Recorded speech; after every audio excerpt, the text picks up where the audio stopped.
Hello, John. Looking at the front here at Fitzpatrick. I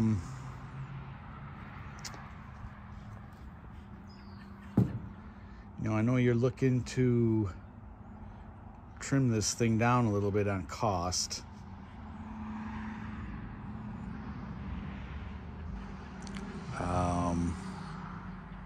Just going to kind of walk you through where we're at here. These, I kind of cleared these off. These were all here. And then they had actually treated lumber and steps built on top of these steps with like a 2x4 frame and then a piece of 5/4 decking lumber. So it would look like the top of a deck. And they had that kind of framed up on each of these steps. And then you end up with out here probably an 8-inch type of step. And then on these guys here, there, and at the porch, you'd probably have somewhere between 5 and 6-inch steps. And the same thing looks like it could kind of get worked out at the porch itself, the precast porch. That is leaning forward and could go actually up a little bit. Originally we were talking about pouring a pad underneath those steps.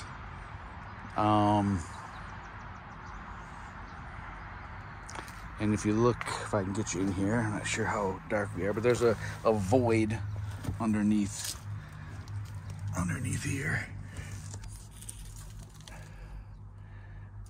So it's good 2 block deep. So it's all of 16 inches deep there near the house. And you can see the concrete block there were laid up when they did the house. So that's nice. These ones against the house are actually probably sitting on the footer, which actually isn't very deep here. That's actually those 2 courses, that's probably down near the bottom of it.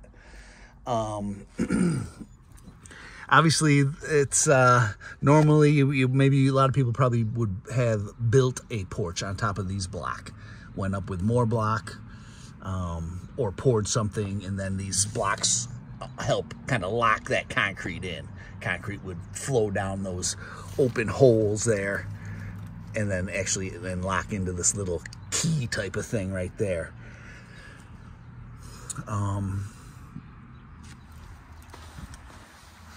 Now, I mean, what we can do is we could skip the concrete altogether underneath these steps, and we could get them shoved up against the house this way, jacked up, tipped back, and shore it up with, say, 4x4s or 4x4 block type of a thing, and get it stabilized on these block right here. Same, other side's got the same thing.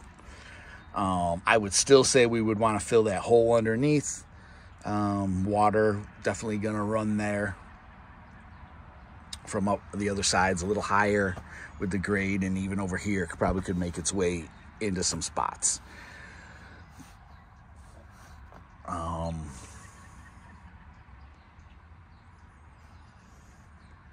And it would kind of just sit in there, and we could put some L clamps kind of here, bolt it to the foundation just to give it some more stability. We'll end up taking that bottom piece of trim out of there. We'll take that board off. We'll put a new probably treated piece of lumber underneath that threshold between that and the steps once they're adjusted right.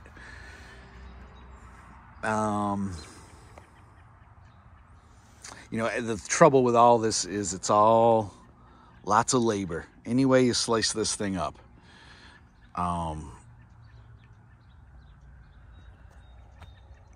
Yeah, it's just labor. For instance, I mean, you can see, if we're going to do any excavating here, you can see there's a big tree root right there. Probably off that tree right there. But you also have this old tree that was cut down.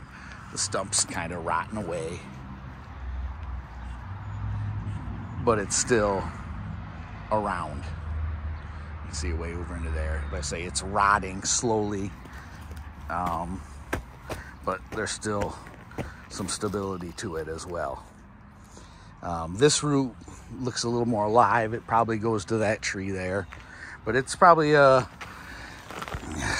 3-inch, 4-inch around root there, which in it itself wouldn't be so bad, but then there's other roots coming off that root. You can see a piece of it over here as well. No matter what we do, we should sever this thing to slow it down from pushing whatever we put here. We had talked about the concrete steps, which would have done kind of, been at this height. So obviously there would have been digging involved. Bang, second step, third step a little shorter, and then down onto the driveway.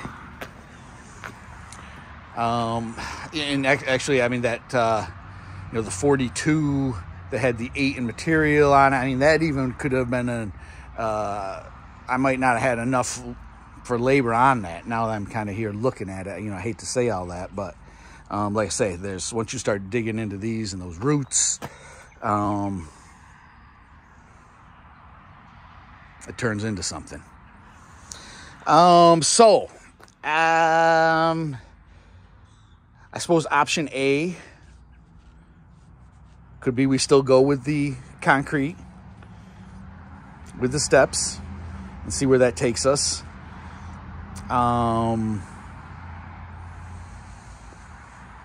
Option B, we get those steps situated where we want them and kind of shimmed up, if you will, into place.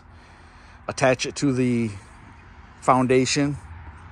Probably, I would still want to fill that hole no matter what we do, to keep water from laying in there. Also, I think a good thing to do would be to dig a trench along this front side, maybe even along the foundation, and put a 4-inch perforated pipe in that trench with a little stone around it, and then would help leach water. We'd bring it out to, say, this part of town and punch it out through our new retaining wall.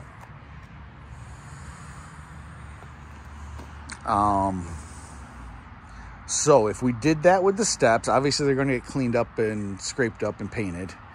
Got them pushed up into place and stabilized. We could pull these stones up, do some more grading, and put down some fresh stone that would pack nice, that they use for pavers. That I don't think they've got any of that under here. Looks like they just kind of went on top of the dirt with some success.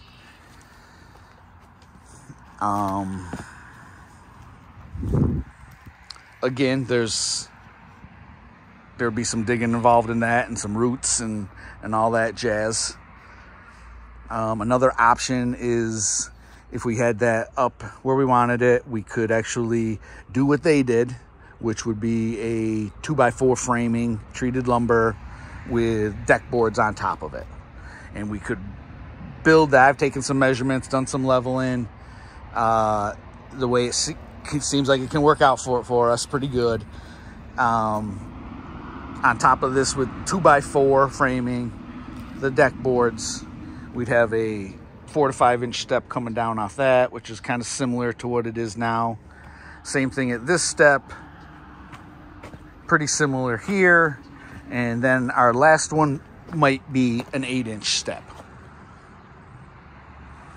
And then we could stabilize that with some, some stakes down in the ground along this side. And on this side, we probably, if we put in the drain ditch, we would put another 2x12 treated lumber little retaining wall to chase right down through, and maybe even step with each step to hold this fill back. And then if we brought that 2x12 kind of step down there, come out to here, and then another new 2x12 cutting across here. That is probably your most cost-effective option. And then maybe you could, if you wanted to dress it up a little bit, maybe you could frame in some little planter boxes that would take the same step down across this front. Obviously, you got some nice daffodils there now, but they're kind of spread out funky.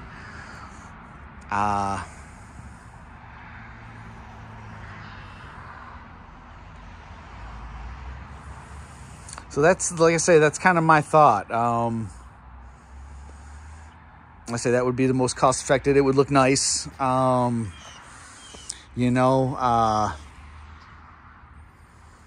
years down the road, what's it going to look like? Not 100% sure. It'll still be fairly solid. Not sure what the frost is going to do. Our winters haven't been anything as of late, as far as heavy frosts and pushing stuff around. We don't get them like we used to. If it were me, it's even tough for me to say, because when I was flipping houses, I'd have done what we're talking about right now. You're going to hold it for a while, so maybe it's, better to go something a little more stable, or maybe it's, who knows what, it might be perfect in 10 years. And if it's not, maybe you just repair what's there and go and go from there with it. And I think it would look nice. Like I say, maybe dress the front up with some little boxed out planter boxes, possibly, just to dress it up a little bit. Those are kind of my thoughts. Karen had pulled up some different pictures of different walkways she had seen, so maybe we'll get them out to you. But once anything you start doing, some of that fancy stuff, it's time, and it's like I say, this dirt is definitely got roots in it. We'll have to kind of think about that stump there. It's kind of an eyesore.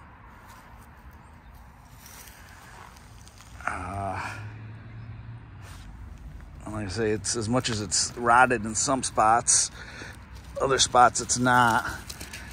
I'll take an axe to it and see what I can do manually, but over the years now it's gonna rot and settle probably here as time goes on. They got these piles of rocks, one around the tree, not so bad, but they got this little pile of rocks here. They got a pile of rocks kind of going out through here.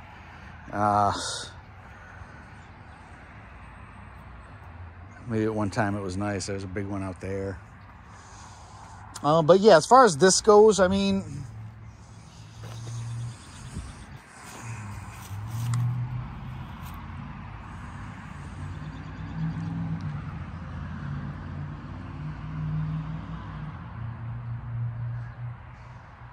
I think it could look nice with the decking lumber.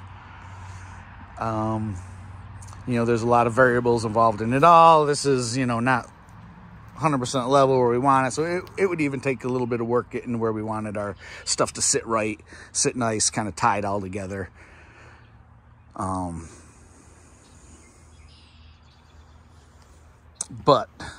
in the end, probably cheaper than cutting all this out and pouring steps through there.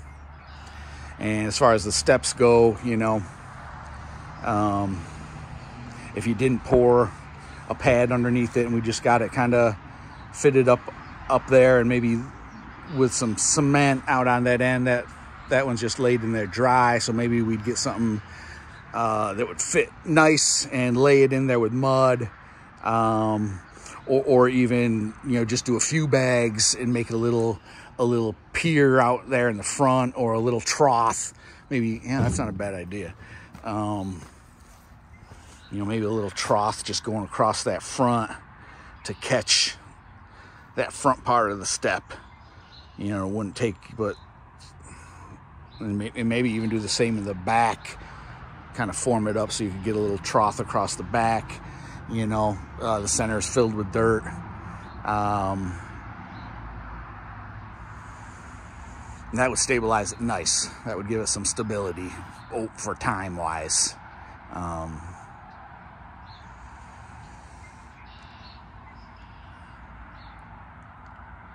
But let me know what you're thinking. We're going to talk here hopefully in the next day or two. But I wanted to at least get this and give you a chance to kind of think about that. Maybe you got some other ideas. This video might help you kind of visualize it all.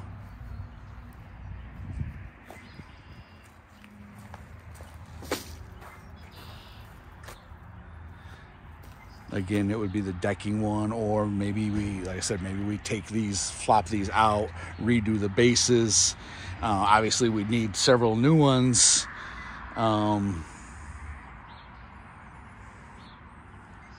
Thing is, you do that, your dirt's kind of higher than that is.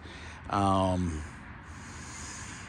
don't want that per se without something. You'd still, I suppose, want that retaining wall going across there. As far as the price-wise for redoing the concrete stepping versus the lumber, you know, just off the top of my head, I would probably say that the lumber would be the most affordable way.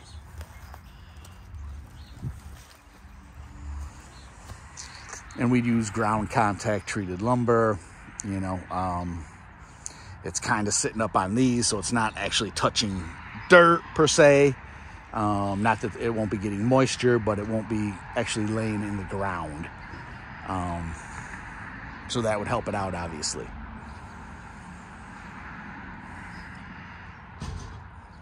Okay.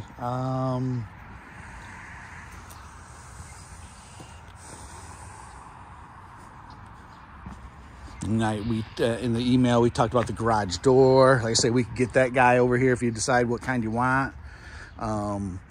CJ Holmes could be on that as well when he's here. This guy here, if we probably, well, we'll see. I might end up doing this just because of what it could be. If it's the lumber thing, you know, it's a little bit, take a little time and a little wanting to do it, I guess, basically. Probably told a lot of people you're thinking about doing that, they might not want to even mess with it. But I think it would come out pretty solid. And in the long run, maybe it is the better idea, because if something goes wrong, it's easy to change down the road. Fairly easy to repair. If you poured the concrete and all of a sudden that tree roots keep coming and push up on your concrete sidewalk, you know, then that sucks.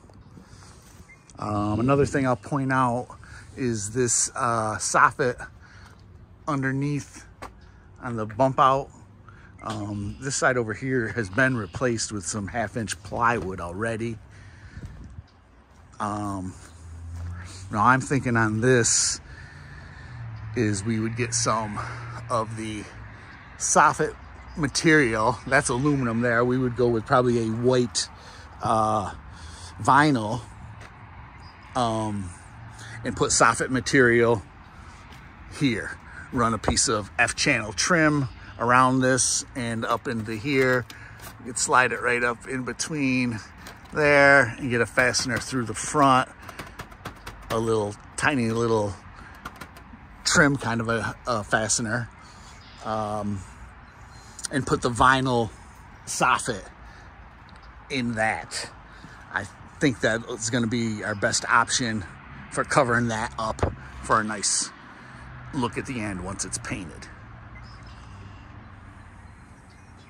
Material wise on that, I'm not even sure what it's It wouldn't be a ton, probably, I don't know, 300 maybe. I'll look into it. Labor, probably,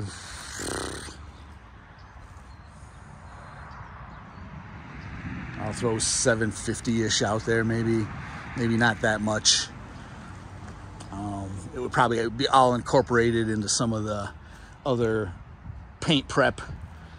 This corner, for instance, is kind of smushed right here. It's kind of flat out. It's supposed to be a corner. I'm hoping we can pop that guy back out into shape.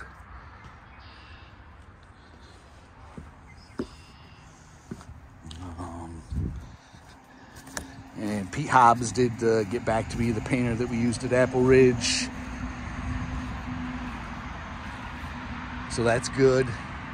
Right now we got some gutter stuff running, getting our water away from the house. It's pretty wet here. But the inside, this inside corner and the front inside corner were wet. I've had a dehumidifier running down there, and with the house closed in now, it's holding heat nice. It's drying out pretty good down there.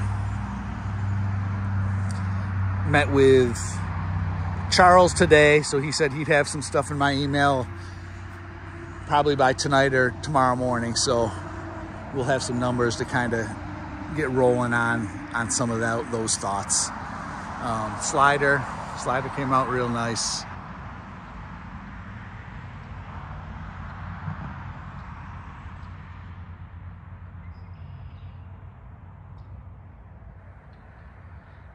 We'll get them guys off for sure.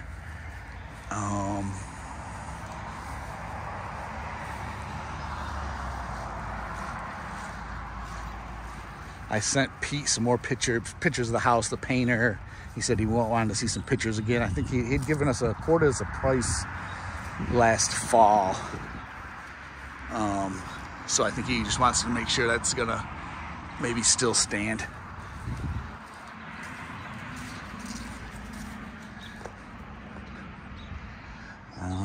And let's see, we'll go inside for a second here.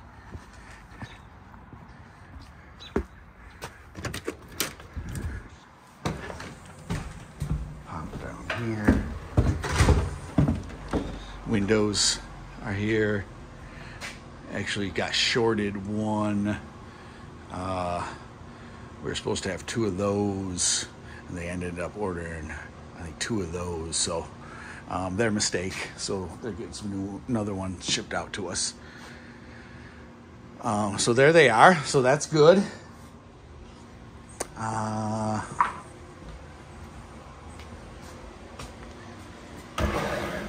insulation.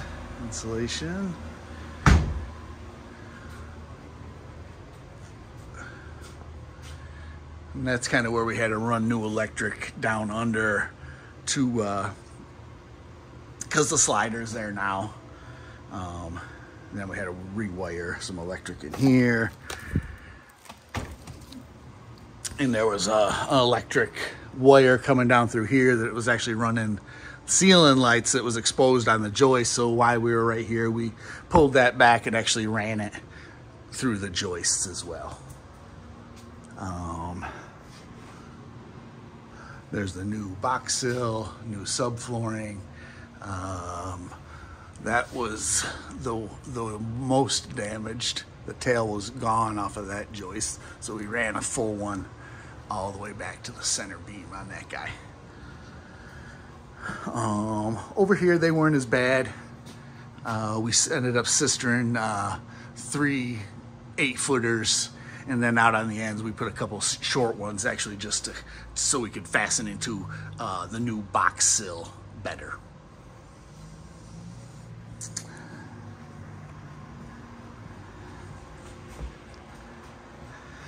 Started doing some coating in here. Like I say, CJ Holmes is planning on being around next week. So he'll get right into this sheetrock. Got a coat around this beam.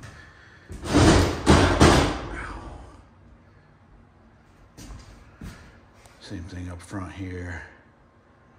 Windows look good, slider looks good. Half wall with the 2 receptacles. Got that patched up nice. We got about 4 or 5 sheets of sheetrock to hang there. And then the upstairs will be covered with sheetrock. But we added a countertop here, and then ended up the stove, I believe, used to sit here. We got it moved over to here to our new spot. New microwave wire. This is our new bath GFCI in here. There's the vanity light for the bath back in there. We ran a new circuit for these GFCIs on this wall. In a kitchen, you're not supposed to have all your countertop receptacles on one circuit. So we've got it broke down. The GFCIs, actually it hits this GFCI, then these 2 GFCIs, and then the exterior GFCIs. I think you have 6 GFCIs in a chain on one circuit. So we got that covered. And then we had to pull a new circuit for the microwave because that's supposed to be on its own circuit. So we got that. We got our dishwasher disposal receptacle here. This is the switch for the disposal. There's our new sink ceiling light with the switch.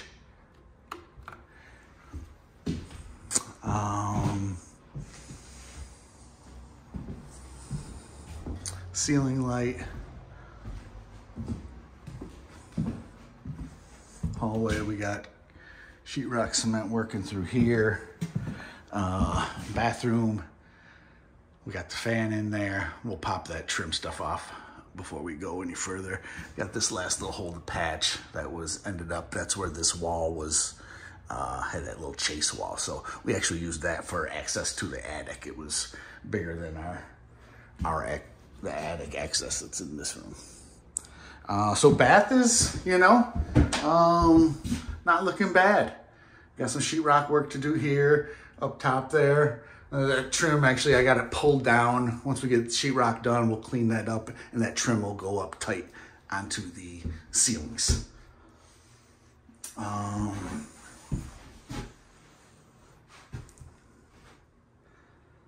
So we're looking pretty good in here.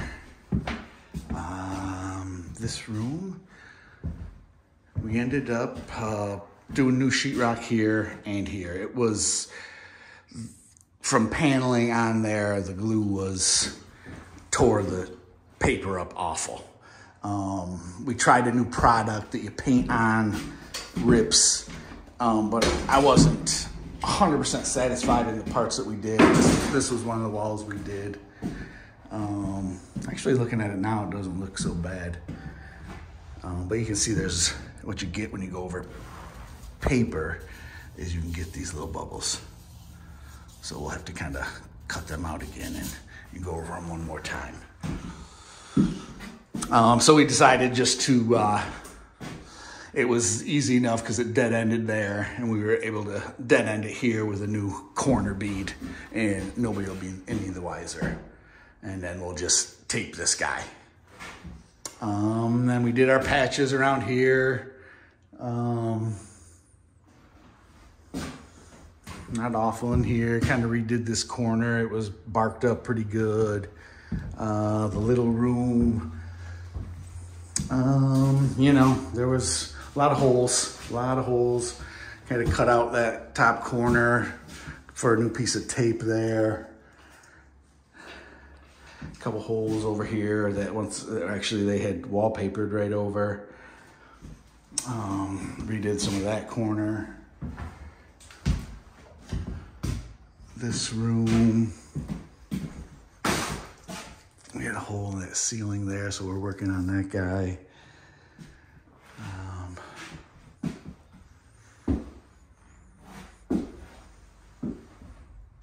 So yeah, it's starting to look a little like something. Had to do some heavy patch in there. Same thing, this wall here glue was all over that. It actually came out pretty good. We did the peel stop here, which is you paint it on. It's like a glue is what it is. And then up here, actually, this thing had all kinds of stars that were stuck on this wall. It was just plastered with them. What do we got here? Obviously we had to tape all that up there and corner beads around that. Same thing across here, all new tape.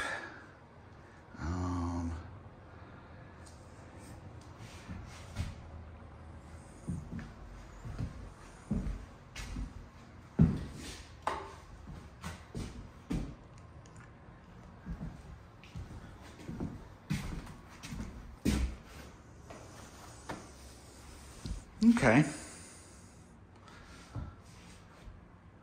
So that's where we are.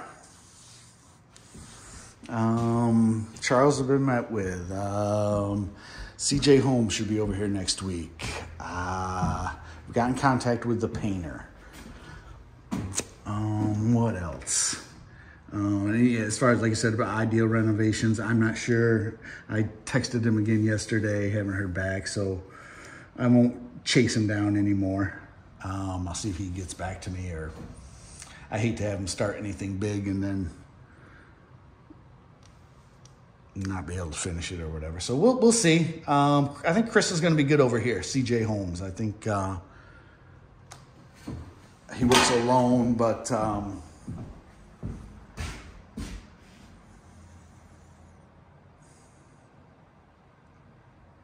I think he'll be able to make some good progress here and get this. We'll be able to get this top floor hopefully ready for paint very soon. And then we're gonna, once this is sheetrocked, we'll get some more exact numbers. We'll have to nail down what we're gonna do on that kitchen. The cabinets we're using are in stock, so that'll be good. So I mean, as soon as this thing was sheetrocked and we spray some paint on the walls, we could get them cabinets over here and start knocking that out. And then downstairs, we're going to have to, I'm still waiting to get a hold of the plumber. My fault on that. But we'll get him over here, but we'll have to go over the layout and all that, just to see where our head's at with that, how far you want to go with all that. But I wanted to get upstairs done, tightened up, buttoned up, before we get any local officials over here nosing around.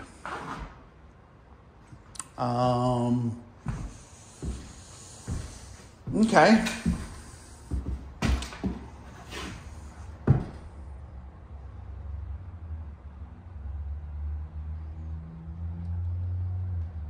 Let me know on questions, and as far as the time on if we want to do it Friday, maybe we could do it maybe 6:30 my time, if that can work for you. If you need to push it out later, let me know. Let me know. All right, John, we'll talk. Have a good day.